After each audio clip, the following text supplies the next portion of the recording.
With Blue Link Plus, you can access your Hyundai Tucson Limited remotely. Doors unlocked, temperature set, lost car found.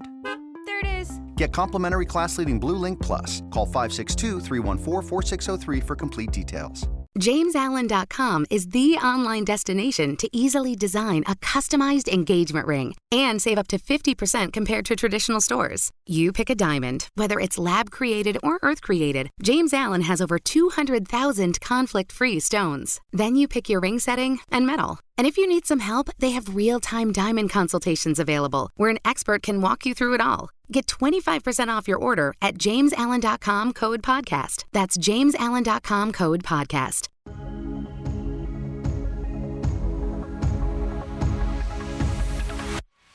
Welcome in here to the Friday Shoot Around. I am Ryan Gilbert. Today we are joined by former Wildcat Jay Heidrick.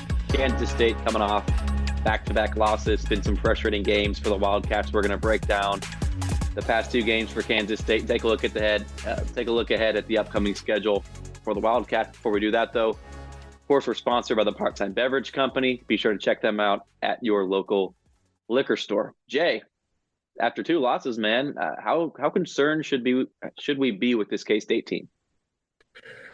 I'm not concerned at all. I mean, to me, it goes back to what were your expectations going into the season? They're picked 10th in the league. No one had really any expectations for them preseason. And as disappointing as the last few games have been, they're still a top 25 team. They're still in line to get a top 4 seed in the NCAA tournament. They're still in the championship, in the Big 12 championship discussion. But so what are you really upset about if you're a K-State fan right now? You know, I read all these posts on social media and different places that say, "Oh, the honeymoon's over. You know, I'm not giving him a free pass anymore." Okay. So you're not giving him a free pass. What happens after that? I think that, you know, K-State fans just really need to enjoy the journey and realize how far we've come in such a short period of time, and just go out and support the guys. You know, it doesn't mean you can't be frustrated. It doesn't mean you can't be disappointed. But, you know, some of the things I'm seeing are just silly, and they'll get it figured out. With that being said, though, this K-State team, maybe the effort hasn't been there the last couple games. How much better can the Wildcats better can they get? You know, when you look at the last 6-7 games, how much better can this team get from what we've seen lately? I think they have a chance to be really special when they've shown early on in the year when they play hard and they play smart, they can beat anybody. But when they turn the ball over and they're lazy on D and have soft rotations, then they're just not very good. And that's just part of being a team that was put together with transfers and haven't played together a lot is one reason. But it's also, you know, the league's just really hard. There is no margin of error. There are no gimmies on the schedule in the Big 12 this year. So what K-State has to do is go out and find that energy and that focus and discipline that they played with early on in the season.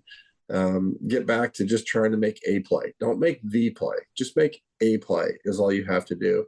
And defensively, you know, the turnovers are a problem, continue to be a problem. But you know, you're not going to win if you don't guard. And we got too many people that are gambling on defense. They leave their man to go double, and that creates an open shooter, which puts you in a help and a chase situation. But especially when you play a team like Tech or Iowa State, you know, in low possession games, low scoring games, low pace games, giving up easy baskets and turning the ball over penalize even more. Let's try to dive into both of these games. We'll start with the Texas Tech loss from Saturday on the road in Lubbock. Not an easy place to play. That place was pretty loud. Not as loud as it was in Norman, that's for sure, but we'll dive into that one later. 23 turnovers in that game, a season high. I mean, just Kansas State, despite that number, was in this game and had many chances, you know, in the second half to take the lead and couldn't connect on those shots. Like you said, this isn't really that alarming of a loss, was it, down there in Lubbock? No, I don't think the alarming part of it wouldn't be the fact that you lost. Maybe how you lost would be concerning, that it's recurring problems that aren't getting fixed would be the one red flag that you would raise. and there are things that can be fixed. They're 100% fixable issues, and the fact that they were still in the game despite giving up 28 points off of 23 turnovers is a good sign. If you want to find the silver lining here, it's in all of K-State's losses except for TCU at TCU. They've pretty much been in the games that they've lost, and a lot of the damage that's been done has been self-inflicted. So when they're lining up, they're playing with toe-to-toe with everybody in the conference. But that's the difference between this year and other years in the conference. And when you play great teams, if you want to be a great team, you have to do the little things. Great teams don't win because they're more talented. Great teams win because they do the little things. They have the focus. They have the discipline of guys that do what they need to do, not what they want to do. And so it's, maybe I can gamble and go get a steal over here, but I'm not going to, because that's going to screw up our rotations, leave a shooter open. That happens a lot, and it needs to stop if they want to have success. But those are the things that K-State needs to improve upon. It's just being disciplined. And if they're disciplined and they play smart and they do the little things, they can line up and beat anybody, and will beat anybody. You think Keontae Johnson has maybe hit a wall here lately? Yeah, I don't think it's just Keontae. I think it's a lot of people. We got some more guys on the roster who transferred in who didn't get a lot of minutes at their previous schools. And so they're doing stuff that they haven't done before. And I don't care what AAU team you come from. I don't care what you've done before. February is hard. It's a hard month as a college basketball player, because you've been going since October. Everyone went home for Christmas. You start February and, you're not so close to the Big 12 tournaments where it's exciting, but you can't see the end, but you've been going on so long that it's not new anymore. So it's just, this is a tough month, and this is where you really got to dig down and do the little things and the fundamentals, and not give possessions and not give games away, because it's hard for everybody. But I think Keontae's tired. They're all tired. They should be. Keontae hasn't played in a couple of years, but I guarantee you, everyone's tired. Grady Dick's tired. Everyone around the league is tired because it's February and you've been doing this for a while. And so you got to dig down. You got to find something, because the gauntlet doesn't stop. Do you think Marquise Noel is maybe hitting a wall as well, or is it just maybe the Big 12 defense is getting so tough, the grind of playing in the best conference in America? Or is Noel pushing things too hard? His turnovers have really been adding up lately. What's the main cause of those, in your opinion? I think it's a couple things. I think it's decision making. Obviously, I think teams are forcing Marquise to finish at the hole as opposed to helping off of him, forcing him to score over people. And he's a smaller guard, so that's been difficult for him. But I think also it goes back to the defensive end again. K-State is best when they're up and down, running in transition. We struggle in the half court at times to find good shots. But when we get out and we run and we can get in transition and go up and down, we're really, really effective. But if you can't get stops, you can't do that. It's tough to fast break when you're taking the ball out of the net every time. And so what I think we need to do is really lock down on D, get stops, get rebounds, force the pace of play, get it up to where we want to play. When we played really well early in the conference season, our pace was really we played at a high pace. And since then, we haven't guarded as well, and we just been giving up too many easy baskets. And so if we can get back to defending and rebounding and getting some steals and getting up and down in transition, I think that'll really help the offense to where not every possession has to be ground out. Let's switch gears here and talk about the Oklahoma loss from Tuesday, a pretty frustrating loss for Wildcat fans. And it was really the tale of two halves. Kansas State was tied at the break with the Sooners. After that, the final 20 minutes really just went against Kansas State. Jerome Tang was not pleased with the effort. Do you think it was just a lack of effort for K-State, or is it a little deeper than that, you think? It's never just one thing, but it starts with effort. Sure. You can try to fix everything via coaching, but you can't coach effort. And that was what was really disappointing from my standpoint. Is you went into the game with Texas losing, you had a chance to reclaim, get within a game again of the lead, be right in the mix of conference championship talk. And you just go out and I understand if you play poorly. I understand if you miss shots. I understand if the ball doesn't bounce your way. But it's really disappointing when all that's in front of you and you just don't show up effort wise. And that's just something these kids got to learn. Again, they're all being asked to do something different than they did last year. And all of this is new to them, new place, new roles, new coach, new teammates. And you can say, yeah, we're almost to March though, Jay. And, that's not an excuse anymore. And it's not. Lack of effort is never an excuse. But the reason for it is they're learning too, and they're trying to figure it out. And I'm hoping that those lessons are being learned now, that they're understanding that come February, if you want to win games in this conference, you have to show up, because if you don't, you're not only going to get beat, you're going to get embarrassed like they did on Saturday.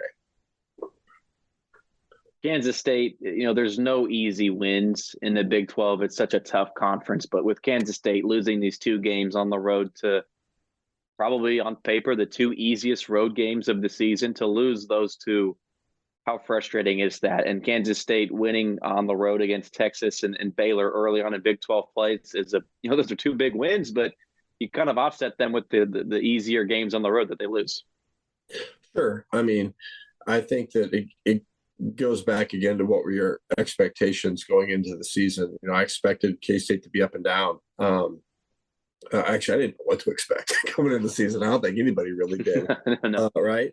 But I think early on we expected that it would be up and down, and it has been. It's been exactly that. And so you lost a couple that you probably shouldn't have lost, but you won a couple that you probably shouldn't have won, potentially. Some would argue, but at the same time too, that's happened to everybody across the league. Yeah. This isn't just a K-State thing. It's just, when you had, and I said this after we beat Tech at home, I think they were 0-7 in conference at the time when we beat them at home. And I remember watching that game and leaving thinking, that is a dang good basketball team.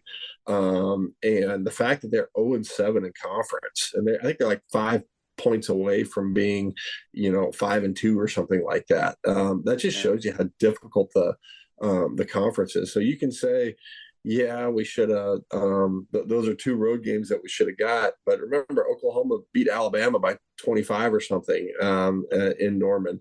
And Texas Tech, has now 3 top 15 wins at home in Lubbock. So it's hard to look at any game and say, man, that's one we should have won on the road in Oklahoma or in Lubbock. But what's difficult is that you had chances to win them.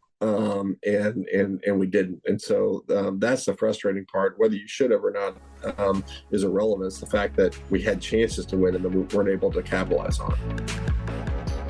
We'll go ahead and take a quick break here on the Friday Shoot Around. I am Ryan Gilbert. He is Jay Heidrick. Once again, we're sponsored by the Part-Time Beverage Company. Picture this nightmare scenario. You're hosting friends for the big game. It's neck and neck in the fourth quarter, and suddenly you realize you're out of drinks. You start to sweat. Your friends start to turn on you. You're forced to go on a last-second drink run and end up missing the game-winning touchdown while in line. Terrifying, isn't it? Luckily, you can avoid the drama with Drizzly, the go-to app for drink delivery. With Drizzly, you can shop a huge selection of beer, wine, and spirits, then get them delivered right to your watch party. Compare prices across multiple stores in your area, find the best deals on game day drinks, and get back to armchair quarterbacking from, you guessed it, your armchair. Download the Drizzly app or go to drizzly.com. That's DRIZLY.com today. Must be 21 plus, not available in all locations. Welcome back in here to the Friday Shoot Around. I am Ryan Gilbert. Today we're joined by former Wildcat Jay Heidrick. As always, we're sponsored by the Part-Time Beverage Company. Be sure to check them out at your local liquor store. Jay, we'll hop into these 2 games that K-State has coming up against Iowa State and Baylor, both of these coming at home in Bramlage. We'll touch on these 2 games, but also I kind of want to just dive into individual players. But before we do that, though, your overall thoughts on the upcoming 2 games. Excuse me. Yeah, they're going to be tough, just like we've talked about. They all are. Iowa State's going to be searching for a win. They've been struggling a little bit of late as well. They've not played well on the road, so I think that is a game that we can get. The problem with Iowa State is they're going to slow it down. They're going to want to just grind it out, grind it out, grind it out. We're going to have to defend. They run really good offense. They move, they cut, and K-State has struggled at times this year with their switching defense, losing cutters, losing shooters. And so it'll be interesting to see what adjustments Coach Tang and staff make for Saturday against the Cyclones to offset the good motion that Iowa State runs. With Baylor, I mean, Baylor's Baylor. They're coming to find themselves a little bit towards the end of the season. A team that started 0-3 in conference, and now you look at the top, and there's Baylor again. Seems like they're just a staple up there every year. That's a little more conducive to K-State's style of play. They want to push the ball, go up and down a lot like K-State does. Obviously, Coach Tang spent 18 seasons with Scott Drew, so it's something where I think that'll be a good matchup. But again, I think that Baylor has more offensive weapons than Kansas State does. And so K-State's really going to have to guard, because that's not a team that you can just give up easy baskets to and expect to get them back on the other end. So it'll be two quality matchups for sure. It'll be two great challenges. But again, if K-State takes care of business and does the things and corrects the things that it can correct, I think that they'll pull out both those wins, because road games are just so hard to win in the Big 12 this year. Usually here on the shoot around, we kind of talk about things globally with the team, but Jay, let's dive into some of these players for Kansas State, because everybody talks about Noel and Johnson like we did in the first half, but Kansas State's going to need third scorers to step up night in and night out. It doesn't maybe have to be that same guy every night, but it's got to be somebody. Noel and Johnson are tremendous. They can't do it all. So let's start with Naquan Tomlin. In the non-con, he was really that guy, and Big 12's tough. He's new to basketball, relatively speaking. Can he replicate the last two games that he's had in the Big 12? Because against Texas Tech and OU, he got double figures each game. Yeah, and K-State's definitely going to need that. They're going to need someone who can attack, and that's a kid who can get you easy buckets. He can get you offensive rebounds. He's versatile. He can take his guy off the dribble to the hole. He can shoot it a little bit from outside. What I want to see from Naquan is just aggressiveness. He's an elite athlete. There's been several times where he gets a drive to the hoop, and he tries to go around someone with the ball. I just want to see him elevate and dunk over somebody when he does that, and not try to roll it in or finger roll it in or lay it up. Just go dunk on somebody. He was doing that earlier on in the year. I want to see him get back to that.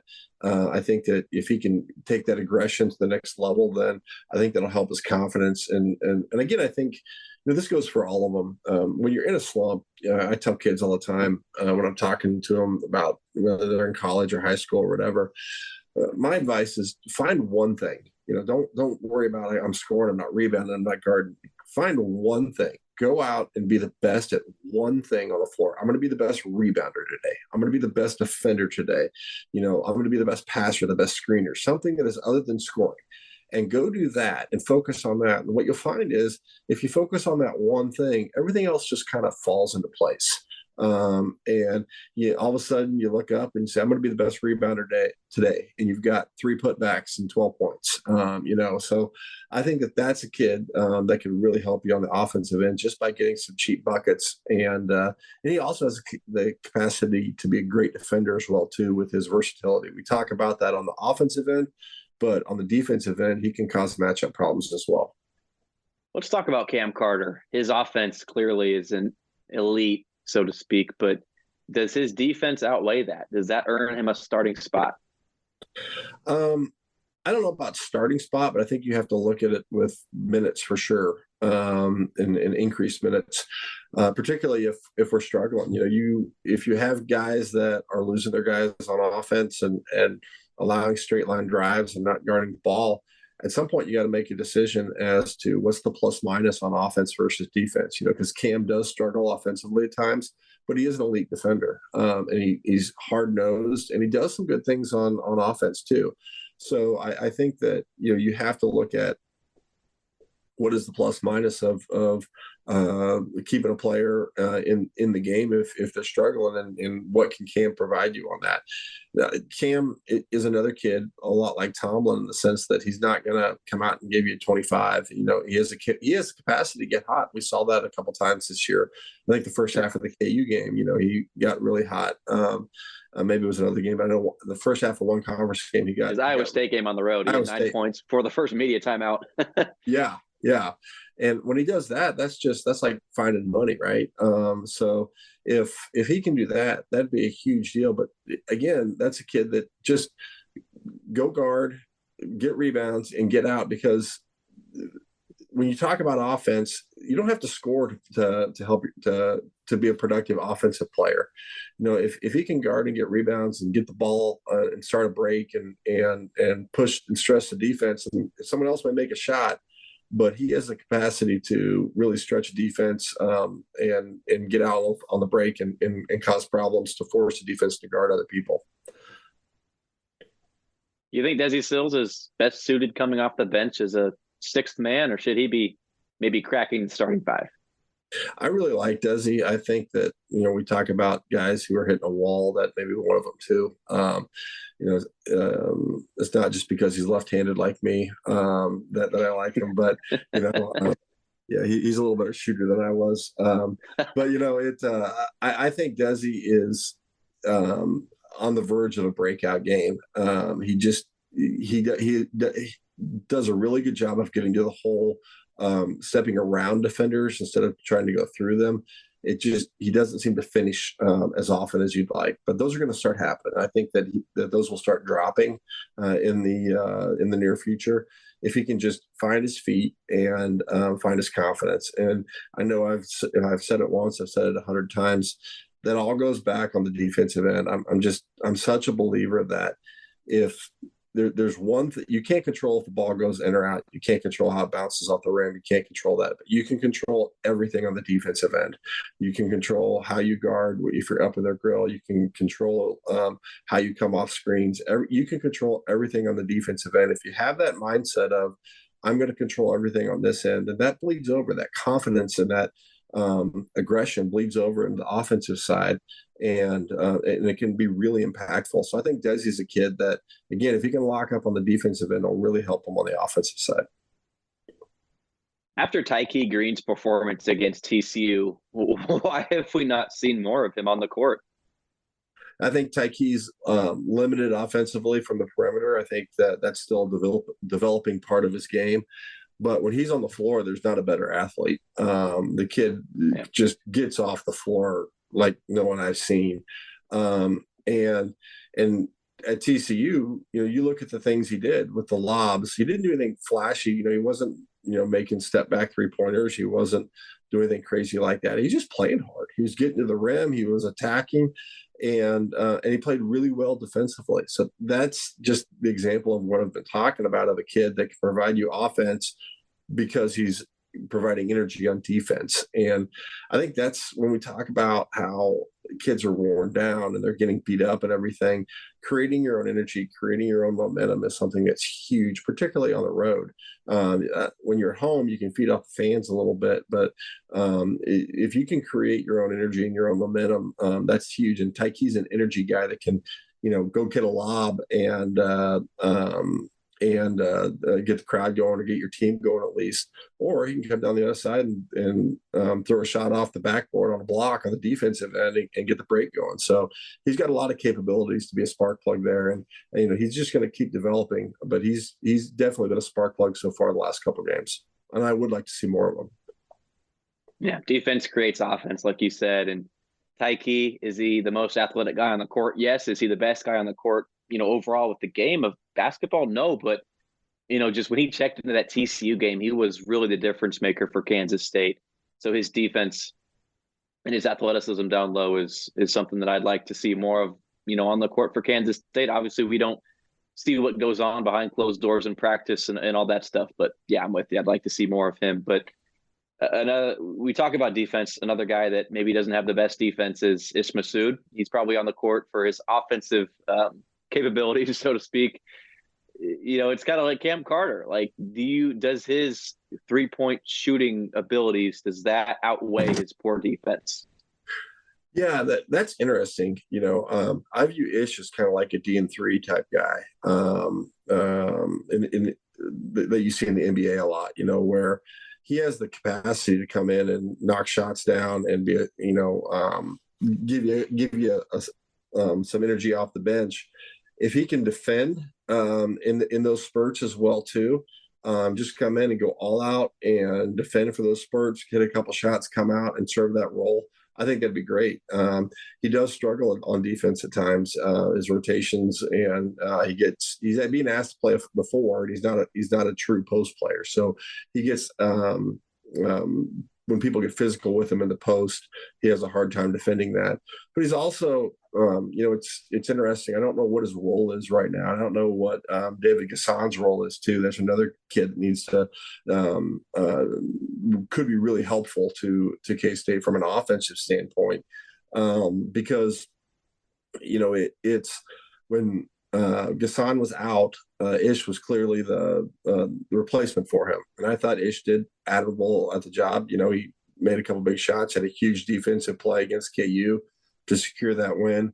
But since then, we haven't seen Gassan, but we also haven't seen Ish. So it'll be interesting to see how Coach Tang plays those minutes moving forward. It'd be great to see Gassan get back to the lineup full time. Jay, we'll wrap it up with this and talk about Bebe. You mentioned Gassan not being out on the court with his injuries and now his illness that he's dealing with. I've always kind of viewed Bebe as just sort of a role player, but last couple of games, I've got to give credit where it's due. Bebe's played some solid minutes for Kansas State. He's not going to be that guy that goes out and takes over a game scoring 25, 30 points, but he rebounds, hits his free throws, he box out, he takes charges. Can Bebe take that step forward? Do you think his ceiling is just kind of being that role player? I think he's going to be more of a role player. Does that mean that he's not? Does that mean he's not capable of giving you 15 to 20 on a given night? No, he can get hot just like anybody can. But as to what you expect from him night in, night out, he's probably that 6 to 8 points, 6 to 8 rebound type of guy. When we talk about effort, the one thing, he's the one kid that you don't ever have to question on effort wise. That kid busts his butt. He runs the floor every single time. If you watch the games and you watch people getting up and down, he is the one guy who is just running hard every single time. And people don't understand how important that is, because when you get 5 guys who run the floor hard, it really puts a lot of stress on the defense to get back, because you're putting them in chase situations. They're just chasing you now.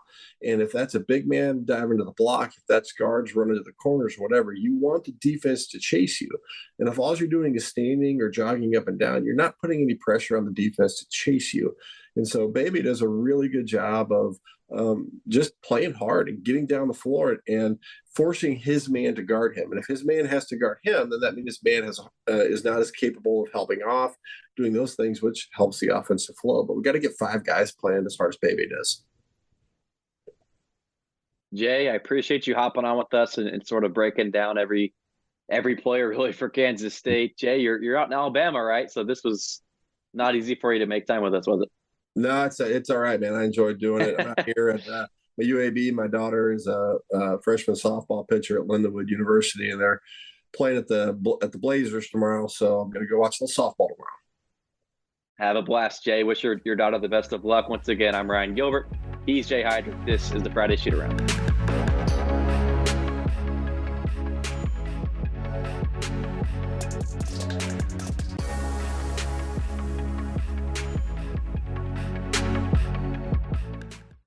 The drama. They're having to be separated. They've both been shown the red card. The entertainment. The superstars. Oh, yes. What a goal. Welcome to the Planet Premier League podcast.